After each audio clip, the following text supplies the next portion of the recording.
આજે ભાદરવી સુદ પૂનમે થવા જઈ રહ્યું છે વર્ષનું અંતિમ અને સૌથી લાંબુ ચંદ્રગ્રહણ। ખગોળીય અને જ્યોતિષશાસ્ત્ર એમ બંનેમાં સૌથી મહત્વપૂર્ણ માનવામાં આવે છે તે ચંદ્રગ્રહણની ઘટના આજે બનશે। આજે ભાદરવી પૂનમે વર્ષ 2025નું અંતિમ અને સૌથી લાંબુ ખગાસ ચંદ્રગ્રહણ થવા જઈ રહ્યું છે। આજનું ચંદ્રગ્રહણ એ પૂર્ણ ચંદ્રગ્રહણ છે, આથી તેનો વિશેષ પ્રભાવ પડે છે। સૌથી ખાસ વાત એ છે કે આ વર્ષે 100 વર્ષ પછી ચંદ્રગ્રહણ સાથે પિતૃપક્ષનો સંયોગ બની રહ્યો છે।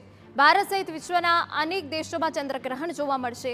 2025માં ભારતમાં દેખાનારું આ એકમાત્ર ગ્રહણ છે। આ પૂર્ણ ચંદ્રગ્રહણ એશિયા, હિન્દ મહાસાગર, એટલાન્ટિકા, પશ્ચિમી પ્રશાંત મહાસાગર, ઓસ્ટ્રેલિયા, યુરોપમાં પણ દેખાશે। ચંદ્રગ્રહણ 7 અને 8 સપ્ટેમ્બરની રાત્રે થશે। ચંદ્રગ્રહણ 7 સપ્ટેમ્બર એટલે કે આજે રાત્રે 9:57 શરૂ થશે।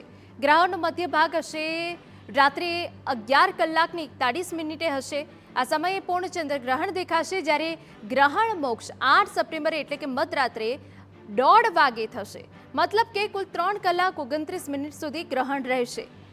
આપને જણાવી દઈએ, ચંદ્રગ્રહણનો સૂતકકાળ આજે બપોરે 12:30 વાગ્યાની આસપાસથી શરૂ થશે। ચંદ્રગ્રહણ એક ખગોળીય ઘટના છે। જ્યારે સૂર્ય, પૃથ્વી અને ચંદ્ર એક સીધી રેખામાં હોય છે ત્યારે ચંદ્રગ્રહણ થાય છે। આ સ્થિતિમાં પૃથ્વીનો પડછાયો ચંદ્ર પર પડે છે। જ્યારે પૃથ્વી સૂર્ય અને ચંદ્રની વચ્ચે આવે છે ત્યારે તે સૂર્યપ્રકાશને ચંદ્ર સુધી પહોંચતા અટકાવે છે। આ સ્થિતિમાં પૃથ્વીનો પડછાયો ચંદ્ર પર પડે છે, પરિણામે ચંદ્ર આંશિક રીતે અથવા સંપૂર્ણ રીતે ઢંકાયેલો જોવા મળે છે।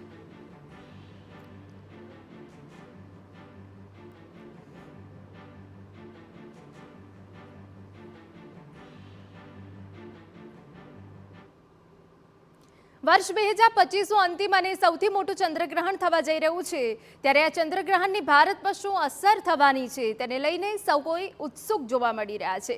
ત્યારે જ્યોતિષશાસ્ત્રીઓના મતે ભારતીયોની કુંડળીમાં ચંદ્રગ્રહણની સારી તથા ખરાબ એમ બંને અસર થઈ શકે છે। ચંદ્રગ્રહણના 90 દિવસ સુધી તેની અસર જોવા મળી શકે છે। ત્યારે ચંદ્રગ્રહણના કારણે ભારતમાં આગામી દિવસોમાં હજુ પણ ભૂસ્ખલન અને પૂર જેવી કુદરતી આપદામાં વધારો થઈ શકે, સાથે ભારત, પાકિસ્તાન અને અમેરિકા સાથેના સંબંધો પણ વધુ બગડી શકે। ચંદ્ર પાણીનો કાળક છે, જળનો કાળક છે, તો એમાં યુદ્ધના પાકિસ્તાન સાથે અને બીજા દેશો સાથે પણ આપણે પાણીને લઈને યુદ્ધ થઈ શકે છે, પાણીની વાતને લઈને યુદ્ધ થઈ શકે છે। આ બધું થવાની 100% પૂરેપૂરી ખાતરી છે, કારણ કે પાકિસ્તાનવાળાઓને જ્યારે પાણી નથી મળવાનું અને એને લઈને જે પણ આપણા વડાપ્રધાનશ્રીએ જે નિર્ણયો લીધા છે એ નિર્ણયોને લઈને પણ તકલીફો થશે અને ઘણી જગ્યાએ બીજા પણ યુદ્ધના એંધાણ થઈ રહ્યા છે। પાકિસ્તાન સિવાય ભારતને કોઈ દેશ સાથે અનબન થઈ શકે? હા, ચોક્કસ। અત્યારે આપણને એવું લાગી રહ્યું છે કે ચાઇના સાથે આપણે રિલેશન સારા થઈ રહ્યા છે, પણ એ ખાલી દેખાવના છે। ચાઇના સાથે પણ આપણે કંઈક ઘર્ષણ થઈ શકે એવું છે અને અમેરિકા સાથે પણ ભારતને થોડુંક નુકસાન થશે। ચંદ્રગ્રહણ એ વૈજ્ઞાનિક દ્રષ્ટિએ પણ મોટી ખગોળીય ઘટના છે। આ વખતનું ચંદ્રગ્રહણ એ પૂર્ણ ચંદ્રગ્રહણ હશે, જે સતત 82 મિનિટ સુધી નરી આંખે જોઈ શકાશે।